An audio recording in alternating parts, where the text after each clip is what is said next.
اب جناب اس کی بھی بات کر لیتے ہیں چوہے صاحب. گلگت بلتستان کے انتخابات جناب ہو چکے اور نتائج آ چکے. پاکستان تحریک انصاف سمیت کوئی بھی جماعت سادہ اکثریت حاصل نہیں کر سکی. 23 نشستوں پہ انتخاب تھا جس میں ابھی تک غیر سرکاری غیر حتمی نتائج کے مطابق 10 پاکستان تحریک انصاف کے پاس ہیں. غیر سرکاری غیر حتمی نتائج ہیں، ابھی تک آفیشیل نتائج کا اعلان نہیں کیا گیا. اور اس کے بعد دوسرے نمبر پہ جو زیادہ لوگ کامیاب ہوئے وہ ہیں آزاد امیدوار، ان کا نمبر ہے 7. پھر ہے پاکستان پیپلز پارٹی، وہ 3 اور 4 کے درمیانی جگہ پہ، لیکن کہا جا رہا ہے کہ وہ ایک امیدوار 2 سیٹوں پہ بھی جیتے ہیں، لہٰذا ان کا ایک نمبر مزید کم ہو جائے گا. اور مجلس وحدت المسلمین ان کی 1 نشست ہے. مسلم لیگ نواز اس کی 2 سیٹیں ہیں. اب چوہے صاحب ذرا مریم بی بی کا ایک شاٹ ہے، پہلے تو وہ سنواتے ہیں کیونکہ یہ میں نے اس پر خبریں بھی دینی ہیں. جی ہاں بالکل. یہ الیکشن چوہے صاحب جو گلگت بلتستان کا تھا 2 حوالوں سے امپورٹنٹ تھا. ایک یہ کہ اہم ترین قانون سازی ہونی ہے، گلگت بلتستان کو 5واں صوبہ بنایا جانا ہے اور سینٹ اور قومی اسمبلی میں اس کی نمائندگی ہوگی. اب ذرا جبکہ داخلی طور پہ مسلم لیگ نواز کے لیے یہ الیکشن ایک اور اعتبار سے بہت اہم تھا، اور وہ تھا کہ وہ ایک بیانیہ لے کے چل رہی ہے پاناما لیکس کے بعد. اور وہ بیانیہ ہے کہ جناب افواج پاکستان کو گالیاں دینا اور ملٹری لیڈرشپ کو نشانہ بنانا، سلیکٹرز اور سلیکٹڈ کی گردان، اور ووٹ کو عزت دو، وہ والا ووٹ جو ان کو ملے، اس کے علاوہ کسی ووٹ کی عزت نہیں ہے. تو یہ ایک بیانیہ لے کے چل رہے تھے اور یہ پہلا ایک عوام کے پاس جانے کا موقع ملا. اور مریم بی بی گئیں، جلسوں سے خطاب کیا، تمام الیکٹرانک میڈیا نے ان کو بھرپور کوریج دی، عوام تک ان کی آواز پہنچی، عوام نے ان کی آواز سنی. لیکن وہ کیا کیا کہتی رہیں، پہلے وہ ذرا سن لیں کہ اپنے انتخابی مہم میں کیا کہا. نواز شریف کا ساتھ دو گے نا؟ مسلم لیگ نون کا ساتھ دو گے نا؟ ووٹ کی عزت کرواؤ گے نا؟ میرے ساتھ 2 نعرے لگا دو. ووٹ کو، ووٹ کو، ووٹ کو. پیچھے سے بھی آواز آنی چاہیے، دائیں سے بھی آنی چاہیے، بائیں سے بھی آنی چاہیے، ان وادیوں سے بھی آواز آنی چاہیے. ووٹ کو. یہ جناب آپ نے سنا چوہے صاحب، جو نواز شریف کا بیانیہ تھا، مریم بی بی کا بیانیہ تھا، وہ دریائے گلگت، دریائے ہنزہ، عطا آباد جھیل اور سکردو کی صد پارہ جھیل میں وہ تو رل گیا، وہ تو غرق ہو گیا وہاں پہ. اور ان کے بیانیے کے حق میں صرف 2 نشستیں ان کو ملی ہیں 23 میں سے. تو کیا یہ کوئی ان کو عقل آئے گی یا پھر دیوار میں ٹکرے مارتے خبریں دے دوں تاکہ پھر آپ بھی آگے چلائیں. جی. پہلی یہ ہے کہ مریم نواز صاحبہ نے، محترمہ مریم نواز نے اپنے والد میاں محمد نواز شریف جو یہاں علاج کی غرض سے ملک سے باہر گئے تھے اور اس وقت وہاں سے ریموٹ کنٹرول کے ذریعے پاکستان میں مسلح افواج، عدلیہ، حکومت، اسٹیبلشمنٹ اور ISI اور اداروں کے خلاف ایک باقاعدہ ایجنڈے کے تحت، پروگرام کے تحت، پیسے کے ساتھ اور عام مسلح ہو کے دشمن کے ایجنڈے پر وہ 2 مہینے سے جو آپ دیکھ رہے ہیں وہ ہو رہا تھا. اور انہوں نے جتنے وہاں جلسے کیے، معاف کرنا، اب آج جو ان کا نکلا ہے اس کے بعد آپ یہ بتائیں کہ آپ کئی گھنٹے جو ان لوگوں کی تقریریں سناتے رہے ٹیلی ویژن پر، اس کا کوئی جواز تھا کہ آپ فوج کو گالیاں دیں اور ٹیلی ویژن پر سنائیں؟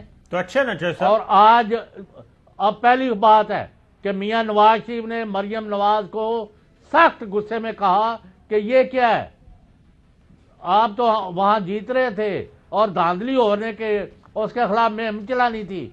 انہوں نے کہا جی، محترمہ نے کہا کہ ہم ایک تو ہار گئے ہیں، ہمارے جتنے بھی وہ حلقوں کے نمائندگان تھے انہوں نے کسی دھاندلی کی رپورٹ نہیں دی.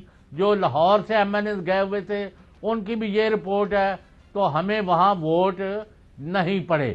پہلی بات تو یہ ہے کہ انہوں نے پرائیویٹلی ایکسیپٹ کر لیا ہے کہ ہمیں ووٹ وہاں نہیں پڑا۔ نمبر 2 لطیفہ یہ ہوا کہ بلاول بھٹو کو پہلے انہوں نے فون کیا مریم نے آج صبح کہ جی وہ آپ اور ہم جو دھاندلی کے خلاف جو طے ہوا تھا وہ مہم چلاتے ہیں، تو انہوں نے کہا جی چلاتے ہیں، ایجیٹیشن کرتے ہیں۔ اس کے بعد بلاول بھٹو زرداری صاحب وہ میری طرح خواتین سے بہت زیادہ متاثر ہوتے ہیں، تو انہوں نے محترمہ کے کہنے پر آؤ دیکھا نہ تاؤ دیکھا، ہم ایجیٹیشن کر دیں گے، میں پروٹیسٹ میں شامل ہوں گا، میں یہ کر دوں گا وہ کر دوں گا۔ اس کے بعد محترمہ نے مریم نواز نے جب وہاں سے ساری گراؤنڈ ریالٹیز پتہ کر لیں اور ان کی پارٹی نے اور تمام جو وہاں گئے ہوئے تھے انہوں نے کہا جناب ہمیں ووٹ نہیں پڑے اور کوئی گلیئرنگ کوئی بڑی پیمانے پر دھاندلی سامنے نہیں آئی تو ہم ایجیٹیشن کس چیز کی کریں؟ دھاندلی کون سی ہوئی ہے جس کا ہم نے، بلکہ دھاندلی تو سارے مسائل ایک نے تو ساتھ بیٹھ کے کہہ دیا احسن اقبال کے کہ جی وہ سندھ کے سارے کروڑوں روپے جو ہے وہ یہاں مسائل لگا دیے گئے، یعنی الٹا پی ڈی ایم کے ایک بڑے حلیف پر حملہ کر دیا۔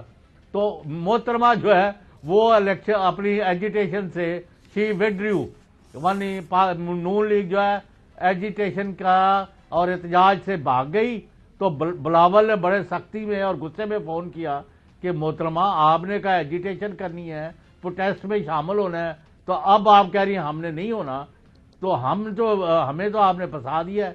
تو ان کی حالت یہ ہے، یہ ان کی ہوگی یہ شکست، اور سب سے بڑی شکست یہ ہے کہ پاکستان کے لوگوں نے، خاص طور پر گلگت بلتستان کے لوگوں نے پاک فوج کے لیے، پاکستان کے لیے ان کا جو منفی کا بیانیہ تھا اس کو لاک مار کے پھینک دیا ہے، اور انہوں نے کہا ہم پاکستانی ہیں، ہم فوج زندہ باد کے ساتھ کھڑے ہیں، اور جو پاکستان اور فوج پر حملہ کرے گا ہم ان کے دست و بازو نہیں بنیں گے۔ آپ کوئی سوال اور پوچھنا ہے تو پوچھیں۔ چودھری صاحب مسلم لیگ نواز کا پہلے ذرا جائزہ لے لیتے ہیں۔ مسلم لیگ نواز نے الیکشن ہارنے کے بعد کیا کہا، ذرا گلگت شاہد خاقان عباسی صاحب کو سنوائیے گا جی۔ پی ایم ایل این کے وزراء اور اسپیکر کو توڑا گیا، ہمارے امیدواروں کو ہرانے کے لیے بڑے سائنٹیفک طریقے سے امیدوار کھڑے کیے گئے۔ وہ بتا رہے ہیں جی کہ ہمارے 6 وزراء کو توڑا گیا، تو اس کا مطلب ہے کہ وہ مان رہے ہیں کہ ہمارے جو مضبوط کینڈیڈیٹ تھے وہ نون لیگ چھوڑ گئے تھے، اور وہ کسی وجہ سے چھوڑ گئے ہوں گے۔ ظاہر ہے آپ نے جس بیانیے کے ساتھ اترنا تھا اس بیانیے کا حشر یہی ہونا تھا۔ اس کے بعد شاہد خاقان عباسی صاحب ایک اور بھی ارشاد فرما رہے ہیں، وہ بھی سنوا دیں جی۔ آپ نے دھاندلی کے الزامات لگائے ہیں، کیا ان کے کوئی واضح ثبوت بھی موجود ہے؟ نہیں، میں نے الزامات نہیں لگائے، میں نے حقائق بیان کیے ہیں، اور اس میں سے کوئی بات بھی غلط نہیں ہے، کیونکہ یہ سب کچھ ہوا ہے۔ جو اختیارات وفاقی حکومت نے لیے، جن لوگوں کو توڑا گیا، جس طرح وہاں پر انٹرم سیٹ اپ بنا، جو وفاقی وزراء نے کیا، جو وعدے کیے گئے، یہ سب اخباروں کی اور ٹی وی کی زینت بن چکے ہیں۔ یہی الیکشن میں ریگنگ ہوتی ہے۔ ذرا دوبارہ سنوائیے جی، نون لیگ کے امیدوار توڑے گئے کیونکہ ان کو معلوم ہو چکا تھا کہ ان کے ساتھ کیا ہو رہا ہے، اور بندے کیوں ان کو چھوڑ کے جا رہے ہیں، سنائیے جی۔ پی ایم ایل این کے 6 وزراء اور اسپیکر کو توڑا گیا، ہمارے امیدواروں کو ہرانے کے لیے بڑے سائنٹیفک طریقے سے امیدوار کھڑے کیے گئے۔ یہ شاہد خاقان عباسی صاحب ہیں جی۔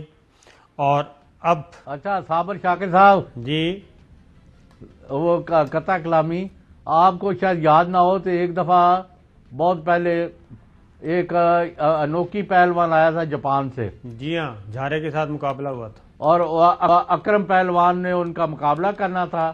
لاہور قذافی اسٹیڈیم میں میچ تھا ان کا، جی تو وہ پہلے ہی راؤنڈ میں وہ مطلب ہے اکی پہلوان جو ہے وہ چاروں شانے چت گر گئے، اور وہ انوکھی کی فتح کا اعلان ہو گیا۔ تو بعد میں Shahid Khaqan Abbasi of the time اکی پہلوان نے انٹرویو دیا اور کہا کہ بھئی اس نے پوچھا کیا ہوا ہے، آپ تو ایک سیکنڈ نہیں کھڑے، اور میں ایک ہی کرتا میرا انہوں نے بازو توڑ دیتا ہے۔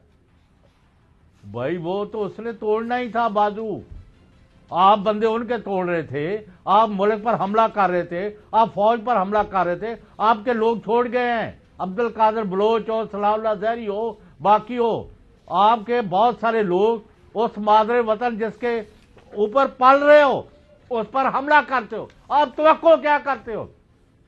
شکر کرو کہ اجے تک لوکاں نے تانوں یعنی بخشیا ہے۔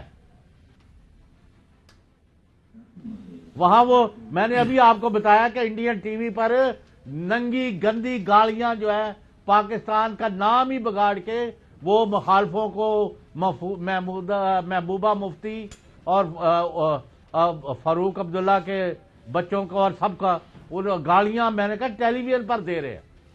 تو یہ یہاں جو ہے یہ جرأت ہو رہی ہے لوگوں کو۔ میں کہتا ابھی تک صابر شاہ کے صاحب آپ پر ہی میں کہتا ہوں بڑا افسوس ہے کہ آپ جو لوگ فوج اور حکومت اور اداروں پر حملے کرتے ہیں آپ ان کے خلاف کوئی ایکشن نہیں لیتے۔ صاحب ایکشن میں نے تو نہیں لینا، میں تو اسٹیٹ نہیں ہوں، نہ میں گورنمنٹ ہوں، یہ تو گورنمنٹ کا کام ہے، اسٹیٹ انسٹیٹیوشن کا کام ہے۔ آپ پوچھتے تو نہیں ہے نا، آپ سب سے ملتے ہیں۔ چلو ملاقاتیں جو ہے سب سے زیادہ آپ کی ہیں، ہاٹ لائن پہ رابطے آپ کے ہیں، آپ گلہ مجھ سے کر رہے ہیں تو خیر کوئی بات نہیں۔ تو میرا یہ کس کا کام ہے؟ یہ ریاست کا کام ہے جی، پاکستان کا کام ہے، پاکستان کے اداروں کا کام ہے، عوام نے تو حکومت ان کا کو کام ہے۔ دکھا دیا نا، عوام نے تو بتا دیا، عوام نے تو جو کرنا تھا وہ کر دیا، لیکن اس کے بعد قانون پہ عمل ادارے کیا کر رہے ہیں؟ قانون پر عملداری جو ہے وہ ریاست کا کام ہے، حکومت کا کام ہے، اس کے علاوہ کسی اور کا کام نہیں ہے، نہ میرا نہ آپ کا، ورنہ آپ کو پتہ ہے کہ پھر کیوس اور فساد پیدا ہوتا ہے معاشروں میں اگر کسی انڈیویجول کو اس بات کا اختیار دے دیا جائے۔ تو جناب آگے بڑھتے ہیں، اب یہ تو ہے مسلم لیگ نواز کی صورتحال۔